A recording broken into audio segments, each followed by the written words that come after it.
इस वक्त मैं सूबाई दारुल हुकूमत लाहौर में मौजूद हूँ। सुबह सवेरे जो है मूसलाधार बारिश हुई है। यहाँ पे मौसम इंतहाई खुशगवार है, लेकिन ये मौसम जो है वो शहरियों के लिए एक जहमत और मुश्किलात का सबब बन चुका है। मेरे पीछे आपको कैमरामैन दिखा सकते हो, यहाँ कसीर जो है रोड पे बहुत ज़्यादा पानी खड़ा हो चुका है। हमारे साथ यहाँ पे शहरी मौजूद हैं। जानते हैं कि अभी तक जो है वासा की टीम और जिला इंतजामिया की तरफ से कोई एक्शन नहीं लिया गया, ना ही कोई पानी निकालने का अमला यहाँ पे पहुँचा है। तो ये शहरी जो है उनको क्या मुश्किलात आई इनसे जानते हैं। जो अभी तक यहाँ पे जो है अमला नहीं पहुंचा, आपको क्या मुश्किलात पेश हो रही हैं? बहुत ये नून लीग की हुकूमत कल दी है, ये बहुत जलालत से बहुत खराबी हो गई है। जड़े अगे काम करते थे और नून लीग की हुकूमत आई है, हम काम करने ही छोड़ गए ने।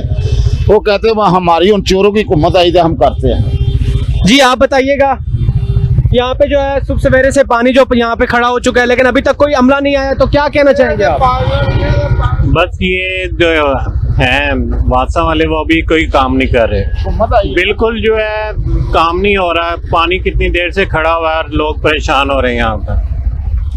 जी बिल्कुल नाजरीन, इनका कहना है कि यहाँ पे जो है जब से कल से जो नून लीग की हुकूमत मुंतखब हुई है, नाकाम हुकूमत, और वहाँ पे जो है अभी तक कोई टीम जो है यहाँ पे नहीं पहुँची जो यहाँ पे पानी निकाल सके और शहरियों को यहाँ से मुश्किलात से बचा सके। जी